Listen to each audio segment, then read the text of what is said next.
She is a founding member of Israel's Journalism Association, a founding member of Israel Women Reporters Society, and a frequent commentator on Israeli radio and television. She lives in Israel but visits the United States frequently, often traveling with Israel's Prime Minister. We are very honored to have you here, and I'd like to invite up Tal Schneider.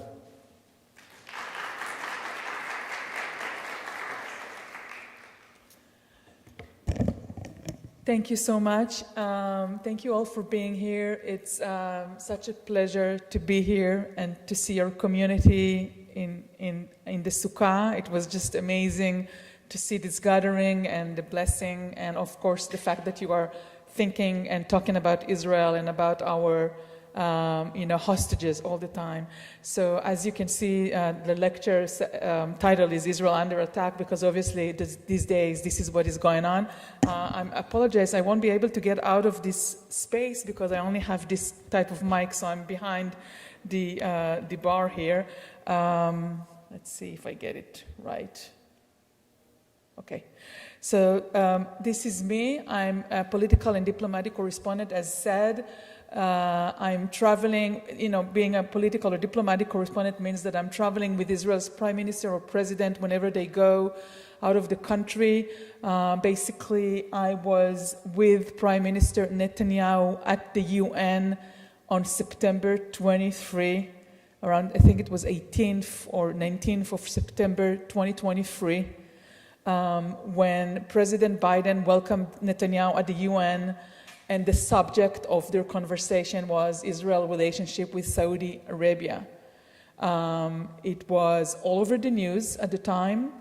And I remember standing there at the UN covering those two. And then at the evening in my hotel room, I opened Fox News, and there was MBS, the heir. MBS is the ruler de facto of Saudi Arabia. He's a young leader who is now in replacement because his father, the king, is very ill, so we call him MBS. It's Mohammed bin Salman.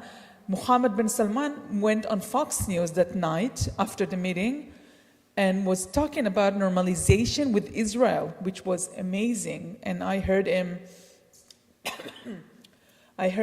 speaking on the TV saying Israel and normalization. He did not say the Zionist regime or any downgrading way. He was actually calling the country by its name and talking about relationship. And when we sat on that opportunity with Prime Minister Netanyahu for a press briefing, and we asked him, what is the chances that this thing is actually working, it's going, it's happening? And Netanyahu said, it's 50-50.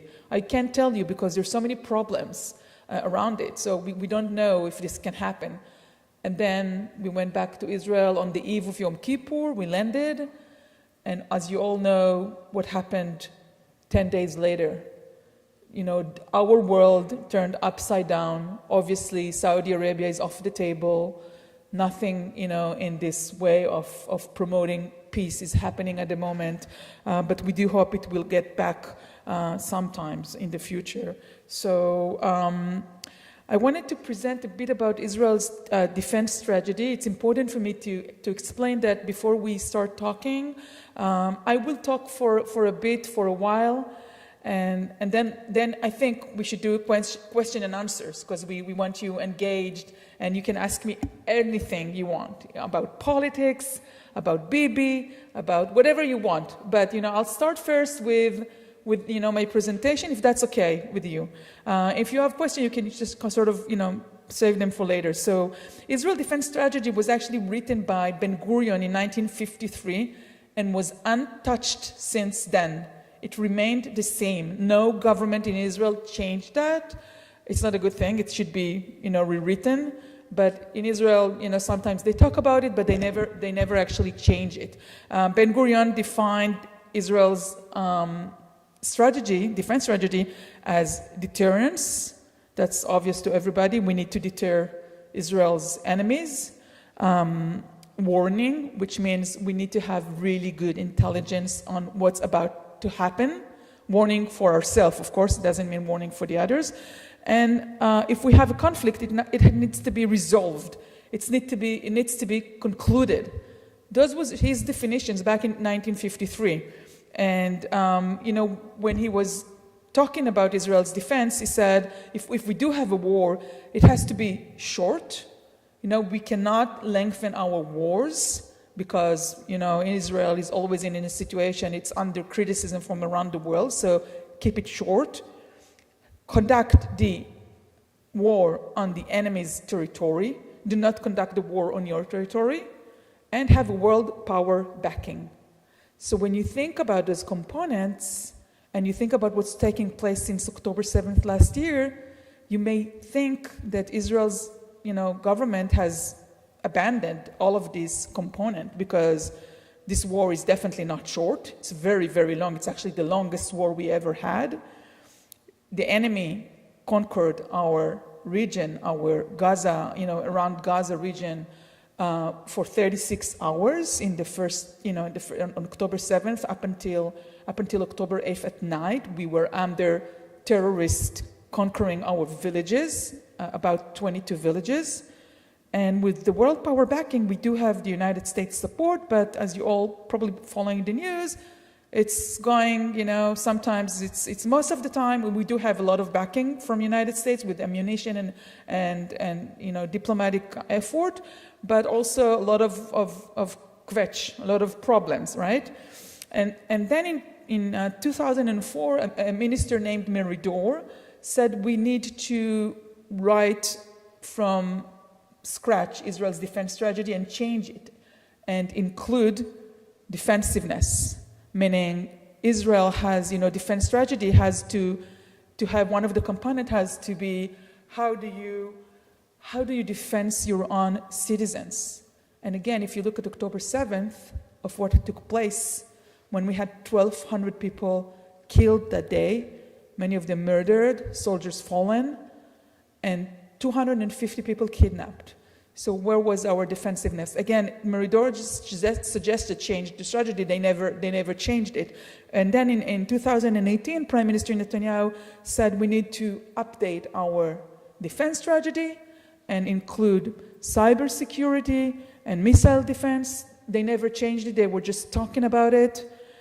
And I am, if you look back at the end of the slide down there, then in 2023 and 2024, the discourse in Israel about the defense strategies, many people, including Israel president and ministers and think tanks and researchers and public, opinion leaders, they say Israel defense strategy has to be rewritten to include the Jewry, the diaspora, as a security asset for the state of Israel. Not just connection, not just solidarity, not just common, goals and interests and friendship, but, a security asset. It's really important to understand if Israel indeed is changing the defense strategy, rewriting it, and entering the relationship with the Jewish diaspora, this is very, very important. So I thought I would open with that to explain to you, this is sometimes part of the reason that I'm coming to these lectures and I want to talk to people around the world because, we think in Israel that the connection it's not just about solidarity. It's more than that. It's really a security component for the survival of our state. So that has to be said. I want to go back to the timeline of what took place since October 7th, because I know, sometimes in the media you hear a lot, but you get a lot of news about what's going on in Gaza or what's going on in Lebanon, but you don't always get what's going on inside Israel. So on October 7th, as you all know, the massacre took place. We had 1,200 people murdered and 250 people kidnapped. And since then, for a year, we have 13,000, 13,000, did I say it correctly? 13,000? No, 13,000 rockets shot at Israel from Gaza only. Even tonight, while I was here, there were sirens going off in the south. So Hamas, the terror organization, is, Israel's IDF took it off, but it's not completely, they didn't, they're still there. So sometimes they still shoot rockets. So for one, obviously most of those rockets came from the first 6 months. Then on October 8th, obviously on October 7th, totally unprovoked, Israel did nothing to Gaza to initiate this. So they decided to just, infiltrate and murder people. On October 8th, Lebanon, Hezbollah, it's the terror organization in Lebanon, again, on their own mission, we had 18 years of quiet border. We did not do anything to them. They just decided to join forces with the terror organization from the south. Now, you have to understand, this is two different terror organizations. The Hamas is Sunni Arabs, Sunni Muslims. The Hezbollah is Shia Muslims. They're not supposed to be interconnected. They decided to just join in, and they started shooting rockets at us. And numbers, obviously, I finalized the numbers before I left Israel. The numbers are, you need to add 23 civilians died, 30 soldiers. The number is not, it's not relevant anymore, because in the last week that I've been here, it's probably around, 45. And then since October 8th, you have 13,000 rockets, UAVs, drones, anti-tank missiles, and 1,200 houses to the shambles, ruined by this. And on top of everything, you had, at the beginning, we had about 200,000 internally displaced people, that is refugees, of course. Some of them went back to their homes, but we still have 60,000 people out of their homes in the northern region of Israel. So then, on October 19th, out of nowhere, Yemen, it is somewhere, but most of the Israelis needed to open Google Map and look, where exactly is Yemen? Of course we have, we don't have a relationship with Yemen, but it's not like we get the news about Yemen day and night. This was the first time for us. Yemen started to shoot rockets at us, 1,000 miles away, 180 ballistics long-range missiles, drones, and they caused one civilian death during this period of time in Tel Aviv. So the missile is coming from the south, going all the way up, like this, and then making a right turn into Tel Aviv. I know it's really hard to understand, but this is what happened. Then on October 24th, again, out of the blue, we have no relationship with Syria. We don't do anything in there. 60 rockets since October 24th for this year.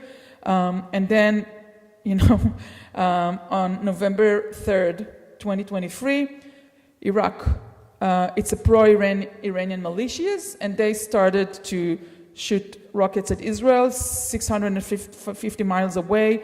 So far, up until today, 50 cruise missiles and drones. They killed 2 soldiers. And then the surprise on April 13, and obviously last week on October 1st, the day before Rosh Hashanah, Iran joined in with direct, shooting at Israel with this 200 ballistics at each time. So, the week before, 200 ballistic missiles were shot at Israel at one evening of October 1st. And on the footnote, I put the West Bank because, unfortunately, I have to tell you, the terror from the West Bank is permanent. It's before the war, during the war, and probably after the war. So, but it's ongoing. So altogether, you see 7 fronts that Israel is dealing with, all financed by Iran. They get all of their missiles and money and ideas and practice and training from Iran. And this is what we've been dealing with, and it's pretty heavy. I put up this map. I hope you can see. We have our own defense strategy. As I presented earlier, it's not complete. It has to be fixed. This is the Iranian strategy. It's not, it's not something that they it's their formal strategy. They call it the Ring of Fire. It is to surround Israel from all sides with their fire, as I presented earlier. If you can see, in the map, it's kind of a little bit, far away, but can you see the arrow that goes below, just like that, right? Can you see that arrow? I think it's a green one. It goes from Iran all the way down to Yemen. This is the shipment of all of the missiles.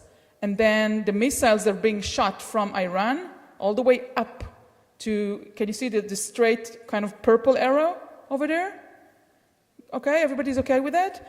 And then you have another arrow coming in straight from Iran, another arrow coming in straight from Iraq, and on the right-hand side of the map, you see multiple arrows coming from Lebanon and then from Gaza in the south. So this is what they call the ring of fire. It is not just multiply fronts, it's also surrounding Israel from all sides.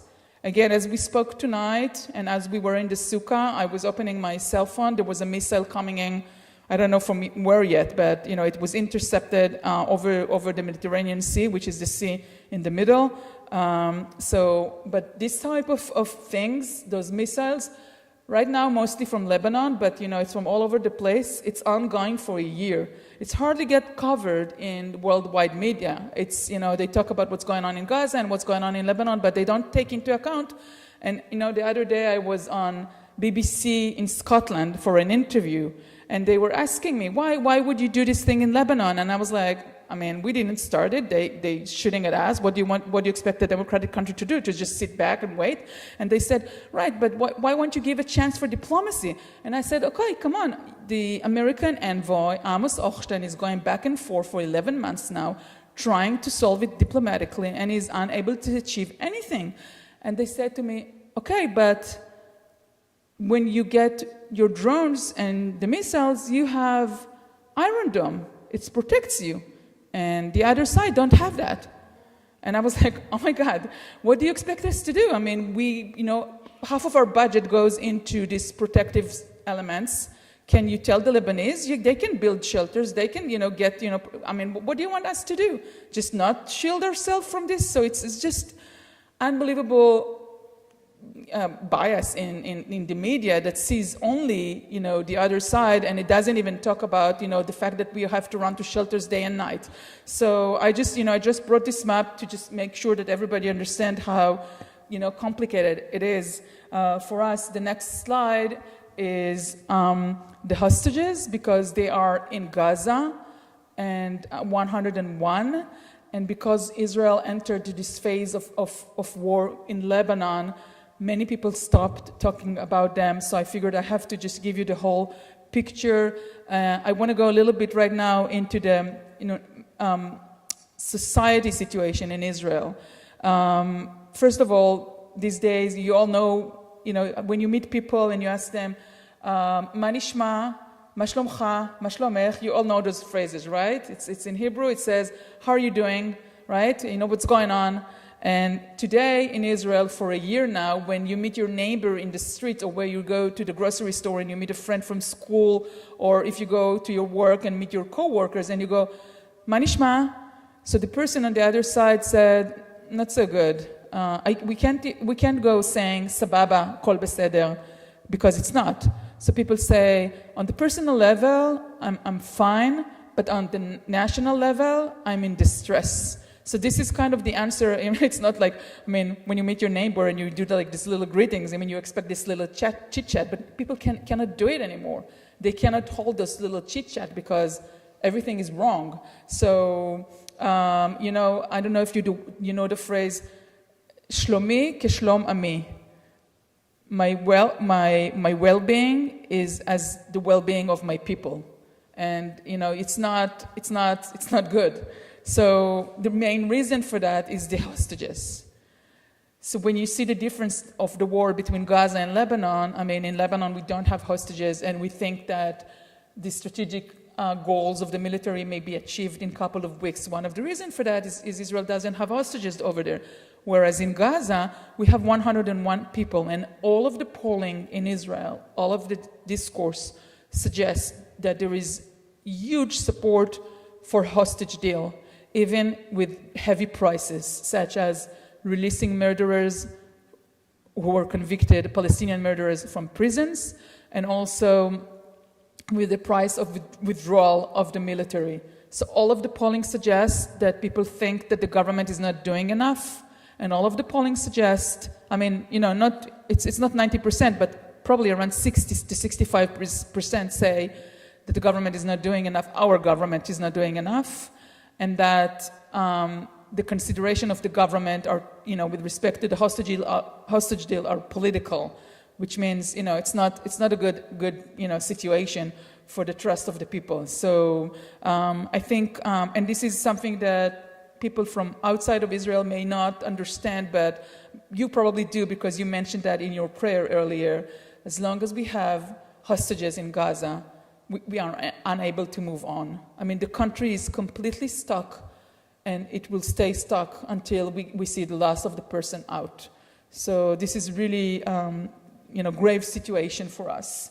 Another thing that, you're not maybe aware enough is the amount of destruction all over the country. I chose just 3 photos, but, I could have brought, hundreds. As I said, it's like between 1,200 to 15 houses ruined. It changes by the day. One of the houses here on your left side, it's Kibbutz Be'eri. It's right on the border of Gaza. Those houses and this kibbutz were ruined on October 7th. And then Metula, it's in the middle, the photo in the middle. This house, as you can see, I don't know if you have been in Metula. It's like this very little kind of ancient village right on the border of Lebanon. 75% of the houses of this little village are gone, are in this situation. So even if the war will end soon, in a few weeks or months, this specific village is out of use. They're unable to go back. It says down there, if you can see, 14 communities are defined red. That means that we have 14 communities, kibbutz and villages and places that are, you can't inhabit them. They're just like burned to the ground. And Kiryat Bialik, the photo on the right-hand side, it's actually, this is just a suburb of Haifa. It's not close to the border. It's this kind of a city area, it's an urban area. It's not a village sitting on the border like the other two. And you see what's going on. I mean, you see the photo. This is from one drone or one missiles that was shot on this place. But this is just an example. There are so many more like that in just the middle of everywhere. So there are 45 cities and villages that were evacuated, and as it says down there, it's hard for me to see that, but the red communities. So this is one of the problems that we have. And here I brought you a map of the massacre on October 7th. You can see up there the website october7map.com if you wish to go home and look yourself. It's really a good crowdsourcing map of every person and every event that took place.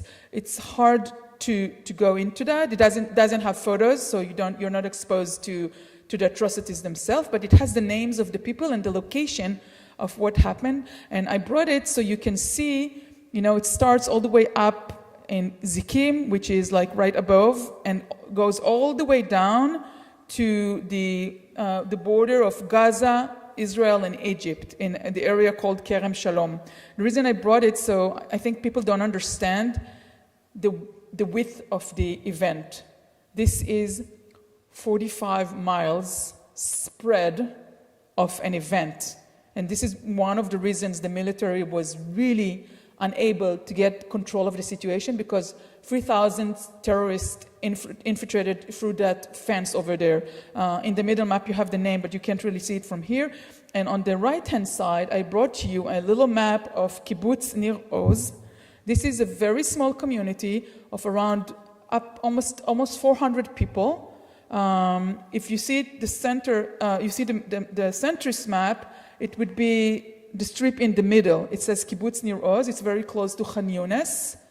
This kibbutz, they had 400 people, a little bit less, and 110 were either murdered or kidnapped. So almost a third of the community. Can you imagine it to yourself? Think of your street, of your neighborhood. 30% of the people gone. It's unthinkable. And again, it's a little bit hard to see that in the map, but the map with the colors, there is a bright yellow color that shows 6 houses only remained untouched in this 400 people community. So out of those, probably there's like hundreds of houses there, only 6 were either not torched, murdered, or kidnapped. So you understand what is a red community. There is no way, all of the rest of the houses are burned.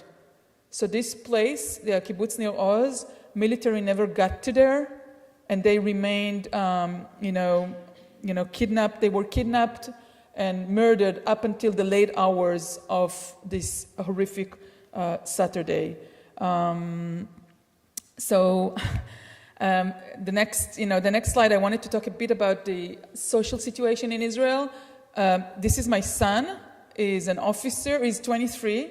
He is an officer in the paratroopers in Gaza. He's not right now in Gaza, but he was in Gaza for 6 months. And this is a photo from inside Gaza. And, I wanted to explain to you a bit about what's going on with the Israeli people at the moment and why the country is in such a distress.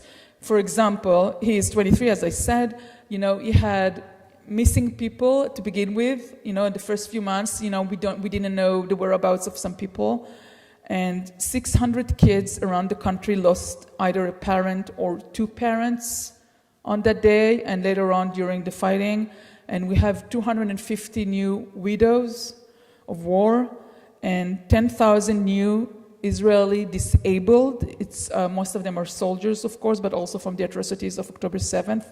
So for a country that is so small, 10 million people, having a new 10,000 disabled, it's a huge change. For example, when the Israeli public sphere is now, you get to see mainly on a daily basis people with wheelchairs or with crutches or with amputees, and it's not a rare sight anymore. It came to the point where even the commercial advertising world in Israel has changed. They're now, they're doing advertising with people with, amputees.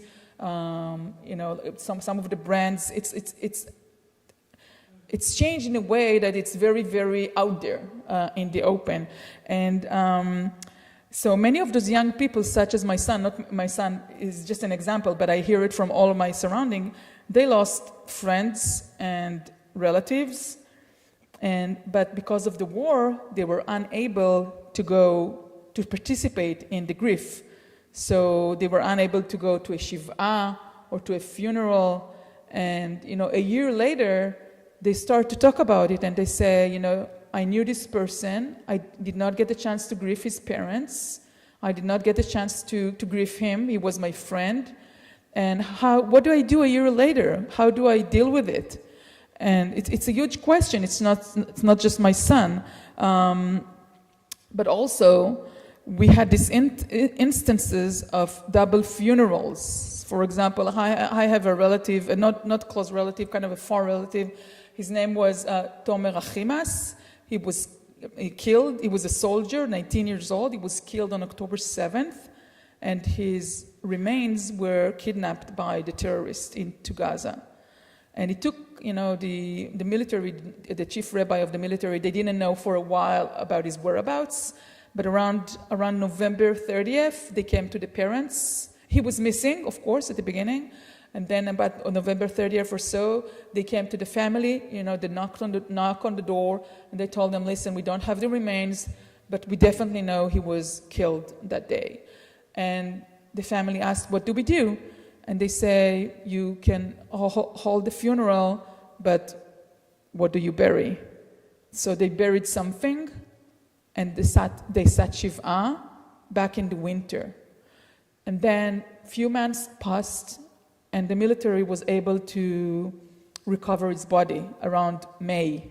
So my husband, since it's a far relative, my husband went to the first shiva, and then to the first funeral. He heard the eulogies in the funeral, and then he went to the shiva. Then, 6 months later, the military recovered this young soldier's body. And then they came to the family and said, you have to conduct the funeral now again. But what do? Do you sit Shiv'ah again? And my husband went to the second funeral, And he came back home and he said, listen, this was just crazy. Because they had to go through the same process all over again. What, would you say the same eulogies, or do you come up with the new eulogies? What do you do? Do you sit another Shiv'ah? And this is not just him. I mean, this is happening all over the country because, for example, Karmit Palti-Katsir, a woman from, I think she's from Nir Oz, the kibbutz that I showed earlier. Her mother was kidnapped, her father was murdered, and her brother was kidnapped, but then murdered in captivity. So she conducted the funeral for her father while her mother and brother are missing on, a week after October 7th.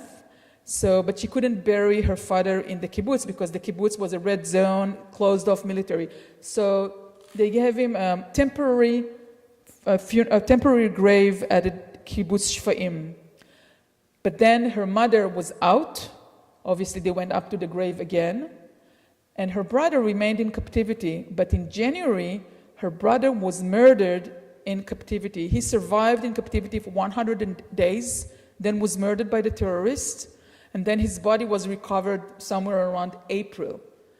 And then she decided to bring her father from Shfa'im to be buried together with his son in Kibbutz Nir Oz. So her and her mother conducted a second funeral for the father. What do? You do another Shiv'ah for the father, and then a new funeral for the brother 3 months after he was murdered or so, because he was murdered in January and buried in April, something like that.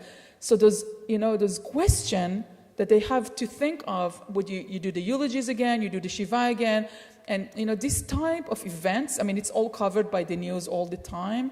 Many people, out of the 1,200, at least several hundreds were kibbutz members, and they were buried in temporary areas and moved. So we have this doubling funerals and doubling shiv'as, day and night.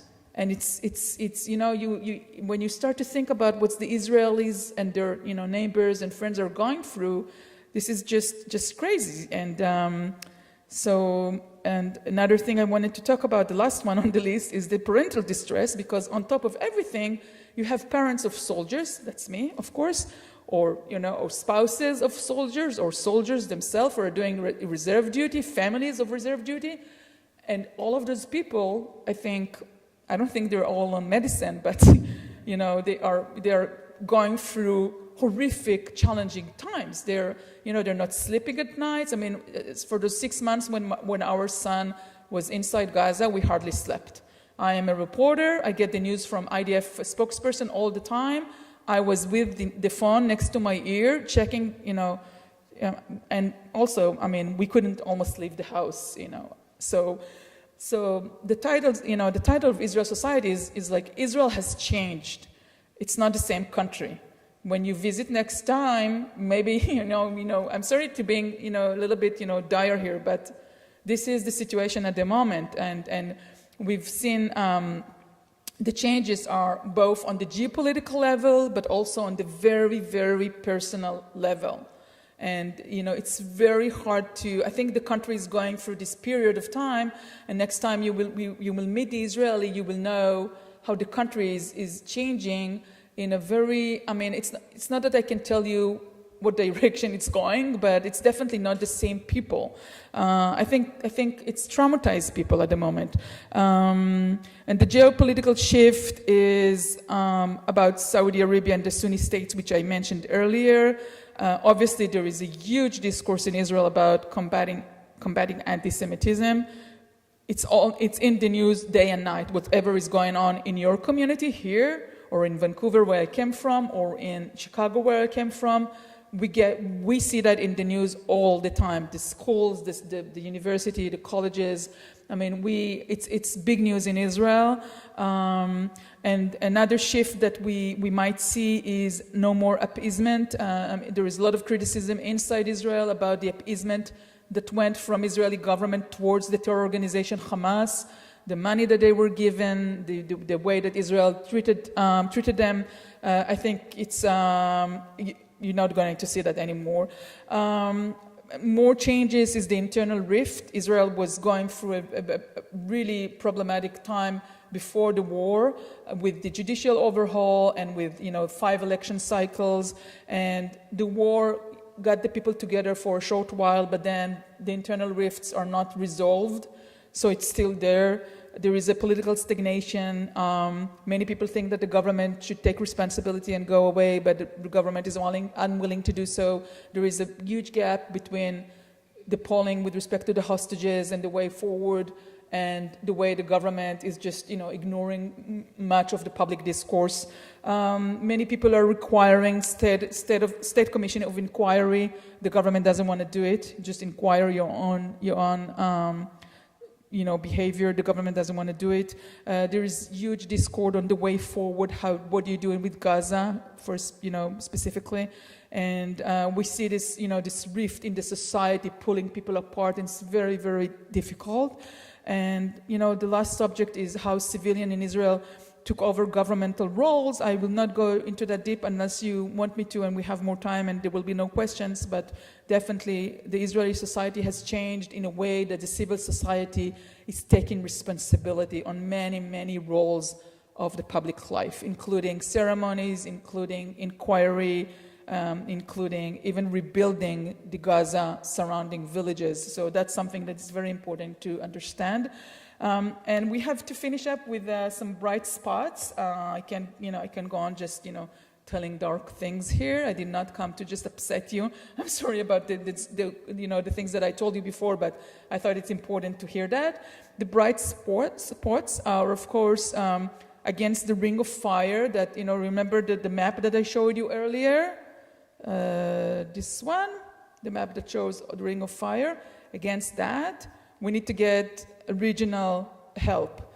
You see, when we get the missiles, the ballistic missiles from Iran, we had help from Jordan, which is, if you can see that, where it says Amman on the right hand side map. And we still have relationship with Jordan and with Egypt. It's not perfect, it's not good. The Emirates, the UAE did not disconnect with us. The Bahraini did not disconnect with us. The Saudis are waiting. I'm not saying it's going to be easy, but they're waiting, and they still have the will to proceed with us. They keep on saying it. So, it's not all dark and bad, and we have to look at, what's next for us. So another bright spot is the crucial military support that we get from the USA. I think one day you will read a book about what went on in this year. I don't want to go into all of the details, but the amount and the numbers are unbelievable. And every time you hear Biden say, I'm going to stop sending munition, just, consider this. He say it, but what his actions are completely different.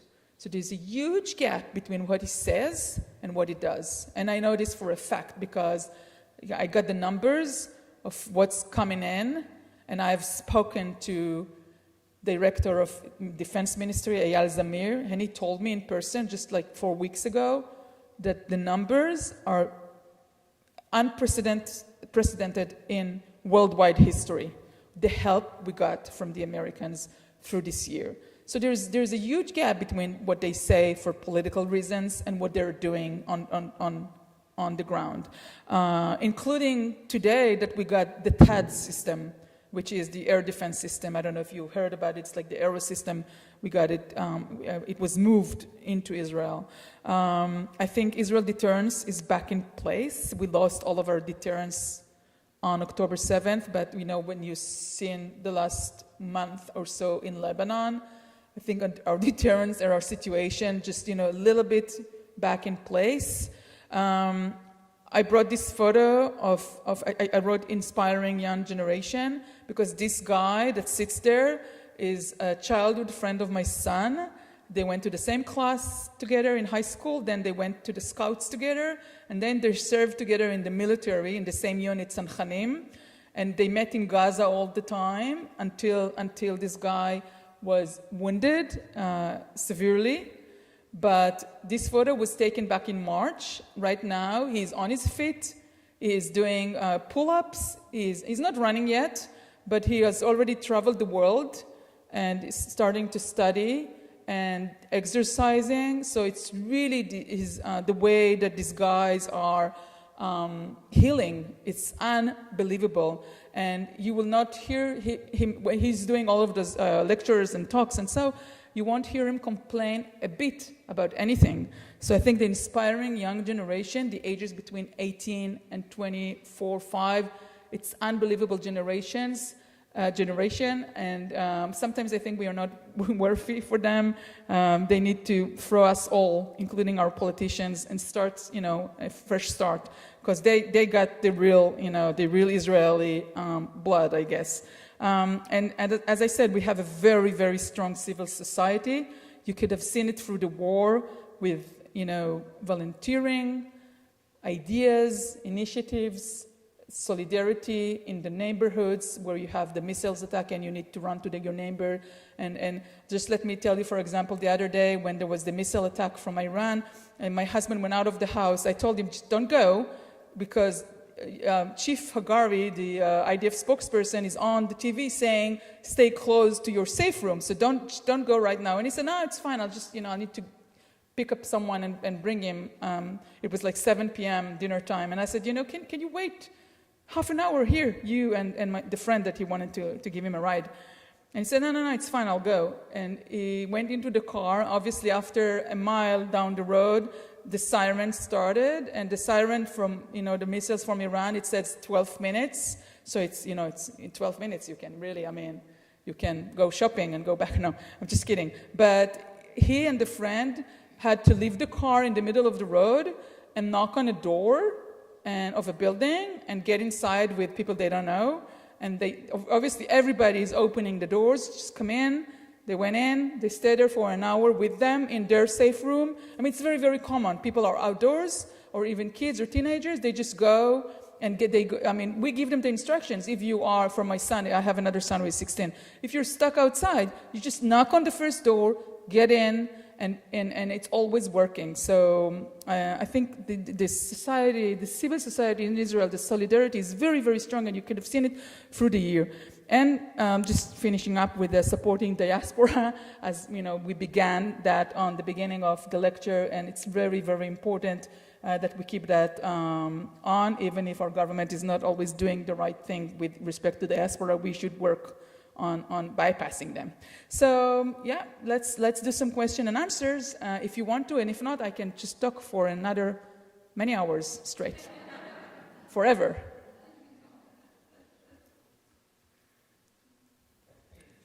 See if this is working. Hold on, there we go. Tal, I'll ask the first question. It's the privilege of holding the microphone. But maybe keep it apart a bit so I can hear you. Okay. Can you hear? Now it's better. Okay. As a journalist, you must encounter journalists from all over the world. And right now there's some questions about the integrity of the journalistic practice, in our country. There was just something on CBS where there was a reporter that was asking difficult questions of someone who wrote a book and then was punished for asking... Tahikoidis? That's right, yeah. And then was punished, in a sense, publicly for asking those types of questions.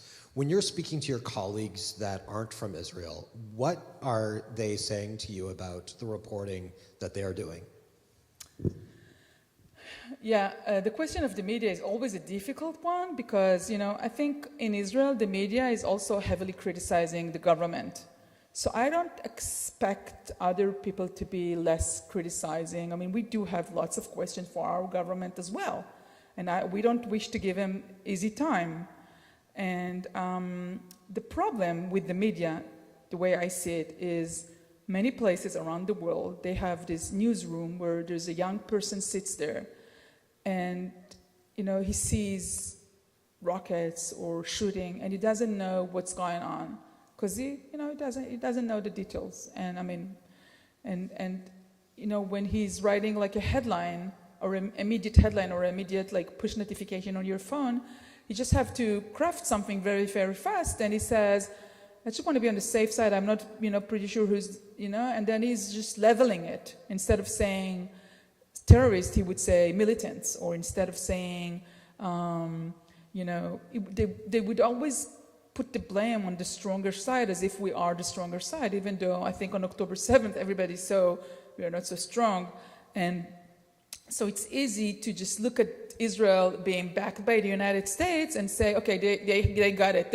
Like this person from BBC in Scotland, I'm not sure if you were here when I said that. They said to me, straightforward on air, they said, but you have the Iron Dome. I was like, but the Iron Dome doesn't give you 100% protection. And I mean, even if we do, I mean, we are a democratic country. We don't want to be hit by missiles and use our defense systems day and night.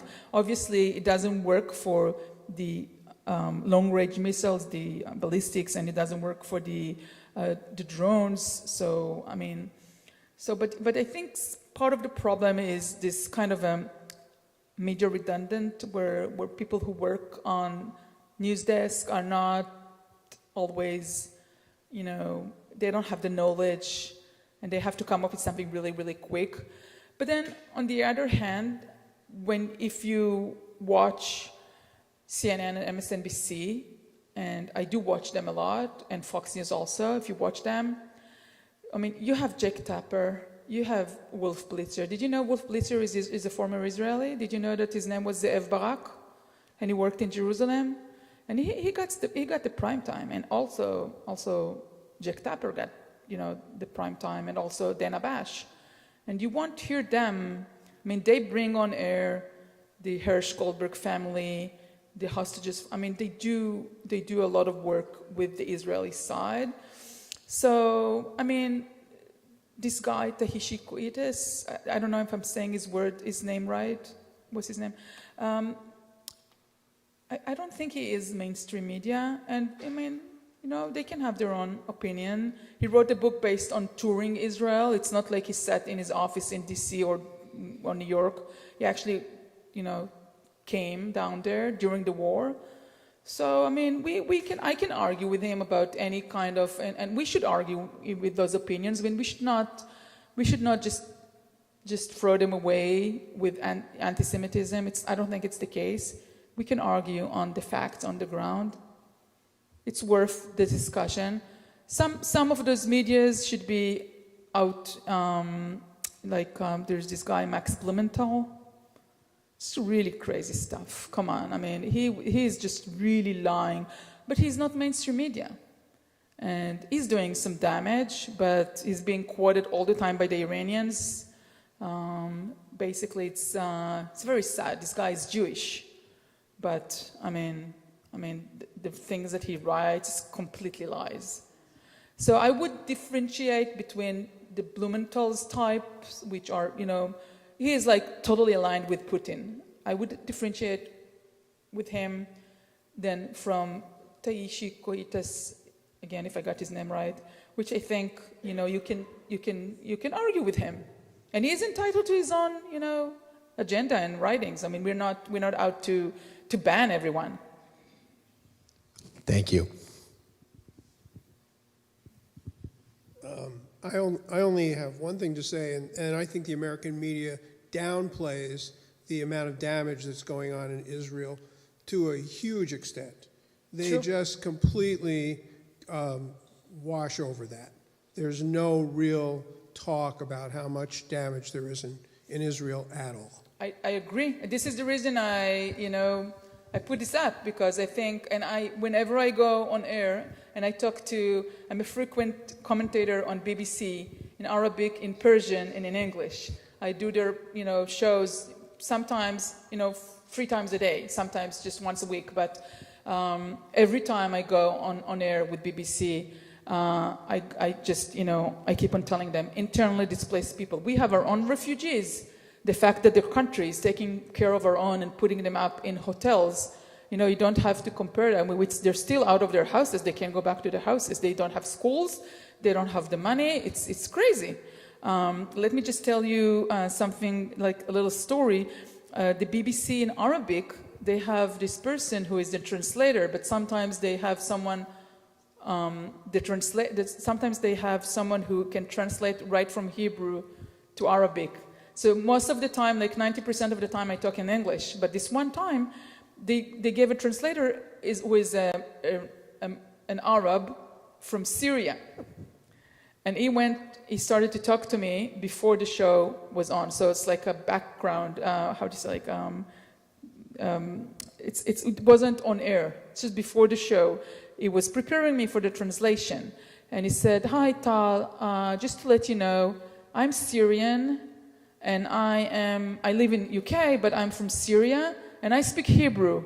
I was like, "Cool. So I'm going to translate you straight from Hebrew to Arabic, so you don't have to use English. So our audience will hear you." They do like a voiceover. So they get to hear your Hebrew and then translate it into Arabic. I was like, "Sure." And then he said, this was right about after the killing of the 12 kids on a soccer field in the Druze community of Majd al-Shams, which is very, very close to the Syrian border. And the Druze in this area were Syrians, way back. They're Israeli these days, and they have citizenships. And this was horrific. And he said to me, and everything the discourse between me and him is in Hebrew, not on air. And he says, the entire media in the Arab world doesn't tell the right story of Majd al-Shams. I know the Hezbollah killed them, but the Arab media is telling its listeners and viewers that it was done by Iron Dome's interceptors in remains. And they're just lying. They're just not saying the truth. And I was like, oh my God, this guy. And then I said to him, "You're from Syria? You know the area?" He said, yeah. When I was in Syria, I lived very close to Majd al-Shams. I know. I said, this is an amazing village if you ever visited this area. It's a cute little village with such good people. The kids, who shoot kids 12 years old on a soccer field? And he said, I know, I'm from the area. And I just wanted to tell you, as an Arab from Syria, condolences to your Israeli people. And I am hurting with you. And I apologize for the Arab media for not being good enough to do the real story. And I was like, wow.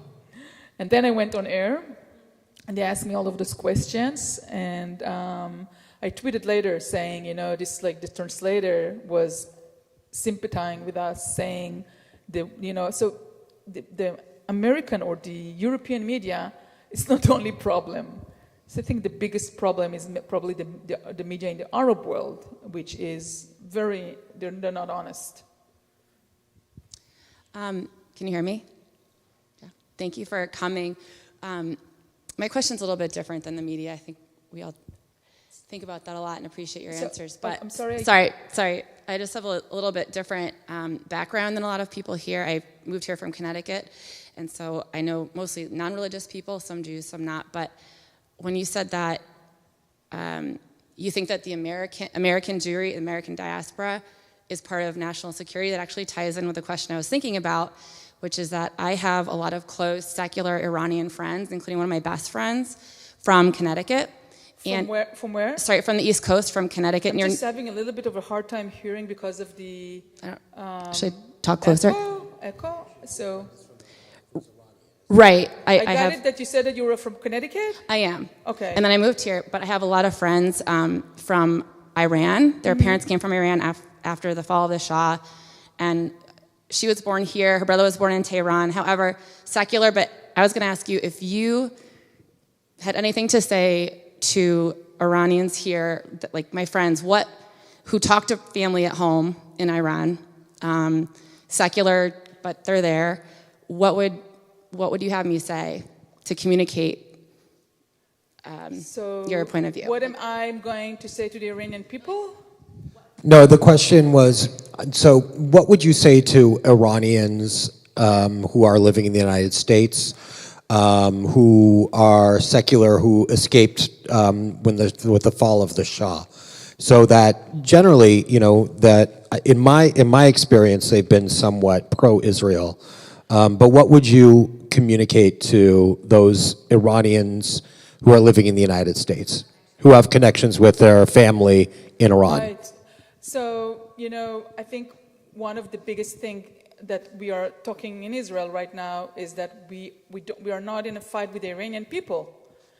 It's the the IRGC, I mentioned them earlier, the Iranian Revolutionary IR Guards Corps. They are the paramilitary or whatever. They are the one that have the rockets from Iraq, the rockets from Yemen, the rockets from Syria, the rockets from Lebanon, and also they give money to the Hamas. I mean, they gave money to the Hamas. So it's not about Iranian people. I mean, we have huge community of Iranian Persian people in Israel. And there is huge community of Persian people in LA or in Maryland, where I used to live in the past. I mean, we had, Persian friends, Jewish and non-Jewish. So I think the quarrel is not with the Iranian people. Now, one of the problems at the moment is what will take place between the two countries, because with the threats for so many years, the Iranians never shot us directly. This was the first time in April and then the second time in October, and obviously we reacted back then, and now Israel is planning something. We don't know what it is.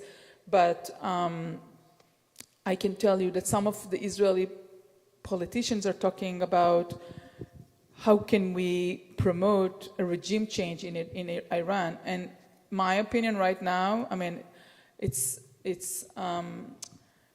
I understand why they talk like that, but really it's none of Israel's business at the moment. But some people in Israel think it's Israel's business.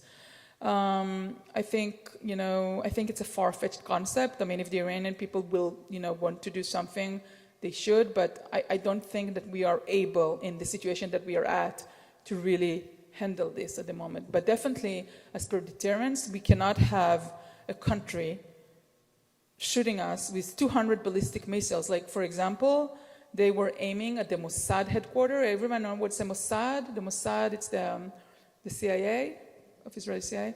I live like 1.5 miles away.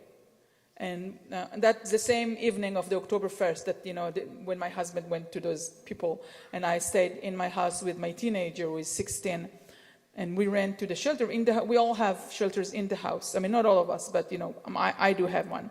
And we sat there for like an hour, and we heard the bombing all around, because they were trying to hit the Mossad. And by the way, 3 missiles were down very close, so not on the building, but on the entry. So they managed to do a good job, right?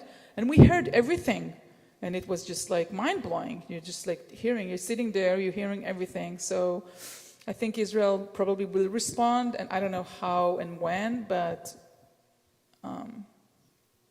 I mean, all of those lines and arrows are leading to Tehran, and it has to stop. Tal, I want to thank you so much for being here with us. Sure. And I know that there are other questions. Thank you. Thank you. Thank you for inviting me. It's such a pleasure to be here. But please join us for our ONEG, and I know that you'll have the opportunity to speak with our community then as well. But the dialogue that is part of your profession, part of the journalistic profession, is so important right now. And whether it's talking to congregations or speaking to the world, I'm grateful for all of the work that you do. So thank you very much for being here. Thank you, everybody, for being here.